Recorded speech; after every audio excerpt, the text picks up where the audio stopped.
فرمان اپنے مولا کے پڑھتا. فرمایا ایک حاج محمد علی 40 سال پہلے چمکران گئے, صبح سے اپنی بیوی کو ساتھ لے کے دوپہر تک دعائے عہد پڑھی, آل یاسین پڑھی, ندبہ پڑھی, زیارت امام پڑھی, دوپہر تک روتا رہا.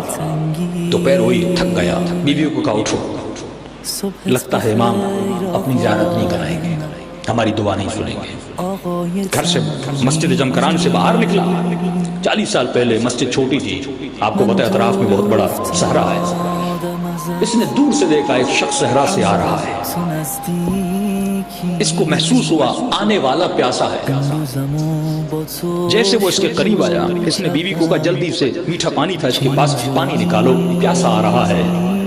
جو بھی تھا علی والا تھا, اس کو پتا تھا پیاسے کو پیاسا نہیں رہنے دینا. اس نے گلاس میں پانی ڈالا.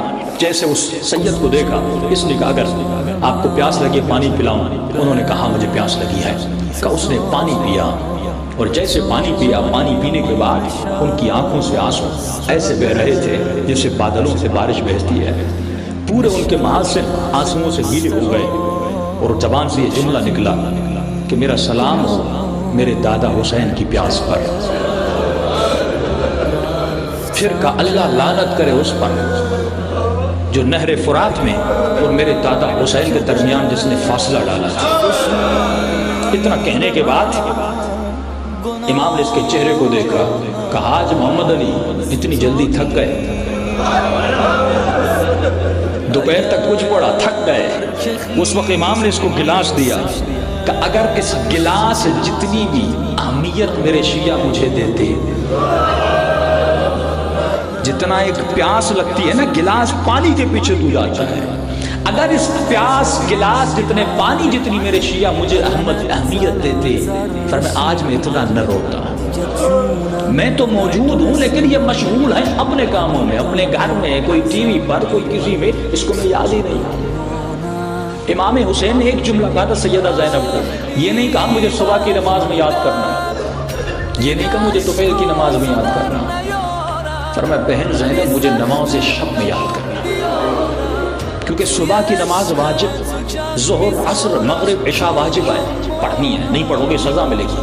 لیکن جو نماز تہجد ہے وہ اپنے اختیار سے اٹھتے ہو, اپنے ارادے سے اٹھتے ہو, اور اسی گھڑی میں امام زمانہ بھی نماز تہجد میں مشغول ہوتے ہیں. اور اس گھڑی کی خاصیت یہ ہے کیونکہ دنیا سو رہی ہوتی ہے, تو جاگ رہا ہوتا ہے, تیرا امام جاگ رہا ہوتا ہے. فرمایا جس طرح اپنے بیٹے سے محبت کرتا ہے, اس سے باتیں کرنا چاہتا ہے, آئے میرے چاہنے والے میں تجھ سے محبت کرتا ہوں, مجھ سے کچھ باتیں کیا کر.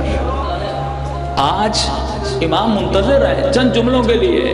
یہاں تک علماء فرماتے ہیں, امام زمانہ فرماتے ہیں, اگر تیری آنکھ میں اتنا آنسو آئے کہ مچھر کے پر کے برابر تیری پلکیں گیلی ہو جائیں, تو فرمایا سب سے پہلے جو دعا کرنا, سب سے پہلے جو تمہاری زبان سے جملے نکلے وہ یہ کہنا اللہم عجل لولیک الفرج. اے خدا آخری امام کا ظہور جلدی کر دے. کہ مولا ظہور کا وقت معلوم ہے, کہ کیا ہو سکتا ہے تمہاری ایک دعا سے میرے ظہور ایک دن پہلے ہو جائے, اور یہ جو ایک دن پہلے ہوگا تمہاری دعا کی اثر میں, اس کا اجر پروردگار عالم بہت زیادہ تمہیں قیامت میں عطا کرے گا. کیونکہ جب امام آئیں گے کائنات سے فساد مٹ جائے گا, یعنی ایک دن پہلے اگر فساد مٹ جائے اس کا اجر کتنا ہے. بس خلاصہ کرو اور مصائب کی طرف چلو. منبر پر مسجد کوفہ پر ایک سید بزرگ